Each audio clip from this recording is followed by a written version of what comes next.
m'appelle Mélanie Depoilly. J'ai créé la société MD Veille il y a bientôt 5 ans. Et avant j'ai passé un peu plus de 10 ans à être chercheuse d'or, pardon. Alors, pas dans les mines. Non, j'étais responsable de veille stratégique déjà, dans des grands groupes.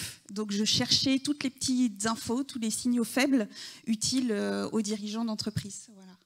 Tu penses qu'on ne fait pas suffisamment de veille dans nos différents secteurs d'activité? Alors, moi, j'ai découvert la veille, notamment avec la certification Calliope, où il y a une forme d'obligation, appelons-le comme ça, où on doit faire de la veille. Et je trouve ça, au départ, on dit, ouais, puis finalement, c'est intéressant. Oui, ça peut être une opportunité. Effectivement, il y a dans la certification Calliope pour les organismes de formation, il y a 3 critères qui sont effectivement dédiés à la veille. Certes, comme tous les critères de qualification, c'est un peu embêtant, un peu contraignant, mais l'idée, c'est de prendre plutôt ça effectivement comme vecteur d'opportunité, de se dire, OK, alors si je mets ça en place, ça ne va pas juste être pour cocher des cases, ça va être aussi pour nous apporter des choses en plus et peut-être même gagner du temps. Parce qu'on se dit, oh là là, c'est encore des choses en plus à faire.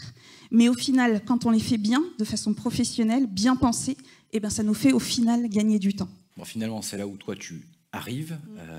On prend un mec comme moi, il y en a plein, on n'aime pas faire, on ne prend pas le temps de faire, et surtout, on n'a pas le temps de faire, parce que rappelons-nous quand même que l'entrepreneur, on a je ne sais pas combien de métiers, enfin, si tu veux, celui qui a créé le titre entrepreneur, il ne s'est pas dit, mais avec tout ce qu'il y a à faire, comment on peut mettre juste un titre? Bon, du coup, tu interviens à ce moment-là en disant, moi, attendez, vous allez vous détendre, je vais m'occuper de tout ça. Exactement. On prend l'existant parce que, effectivement, tu le dis, on ne fait pas assez de veille, mais en fait, on en fait tous un petit peu. Oui. On en fait tous un peu. On regarde des choses sur les réseaux sociaux, on est peut-être abonné au Paris Normandie. Enfin, voilà. Mais c'est pas structuré. Mais c'est pas structuré. Et puis surtout, c'est quand on a le temps. C'est pas automatique. Alors, quand on rentre de vacances, on n'en parle même pas. J'espère qu'il ne s'est rien passé pendant les derniers 15 jours, parce que sinon, c'est la catastrophe. On est passé à côté de l'info qui peut nous être utile. Alors, une info qui nous est utile, c'est quoi? C'est une info qui va détecter une opportunité, un nouveau prospect, un nouveau marché, un nouveau business qui va être intéressant pour nous ou qui va nous donner une nouvelle idée. Moi, je ne crée rien, mais j'apporte sur un plateau à ceux qui ont des idées, à ceux qui font, qui sont dans l'action, tout ce qu'il faut pour prendre les bonnes décisions au bon moment. Qui sont tes clients? Parle-moi d'eux. Alors, j'ai travaillé pour des grands groupes.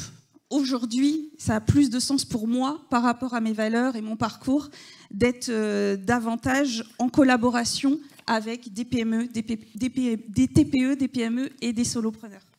Qu'est-ce qui te distingue? On entend beaucoup, alors il y a même des outils, je crois, de veille, donc on pourrait potentiellement s'abonner et donc faire l'abstraction de ton service. Qu'est-ce qui te distingue justement de à la fois ces services automatisés, on va les appeler comme ça, et puis également des concurrents directs?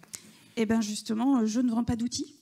Je n'ai pas d'outils, je connais les outils à disposition sur le marché, qu'ils soient payants ou gratuits, ou alors il n'y a jamais rien de gratuit, mais en tout cas avec des formules accessibles très facilement.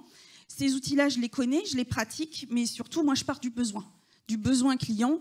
De quoi vous avez besoin? Qu'est-ce qui vous manque? Ou qu'est-ce que vous avez trop dans un monde de surinformation? Ok, ben on va faire du ménage. On va essayer de se vider la tête et d'aller à l'essentiel. Aujourd'hui, c'est quoi qui vous manque? Des clients. Eh ben, on va aller les chercher et on va mettre de côté tout ce qui est annexe. Voilà. Donc, c'est vraiment ça, moi, ce qui me distingue, c'est l'aspect humain.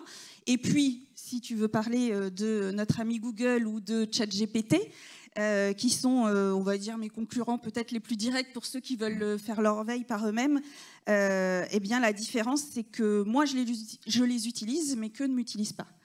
Donc, dans les sources d'information, moi, j'aime aller chercher, comme je le disais, chercheuse d'or, les pépites, notamment dans tout ce qui est presse locale. Il y a énormément de pépites dans la presse locale. Les journalistes, il y en a qui font très, très bien leur métier. Voilà, on peut avoir une mauvaise idée parfois, mais vraiment, il y a des choses très intéressantes à aller fouiller là-dedans. Donc, et ça, ChatGPT et Google, ils ne le font pas. Oui, la question, c'est est-ce qu'on la lit encore? Et donc, du coup, exactement, tu le fais pour nous. Exactement. 3 mots pour séduire celles et ceux qui n'ont pas encore fait appel à tes services. Optimisation du temps global, organisation, c'est carré, vous l'avez compris, je pense. Et puis peut-être valeur, parce que je le fais justement pour apporter de la valeur et pour valoriser la valeur de mes clients. La veille, c'est MD Veille. Mélanie de Poilly. Merci beaucoup. Merci à toi.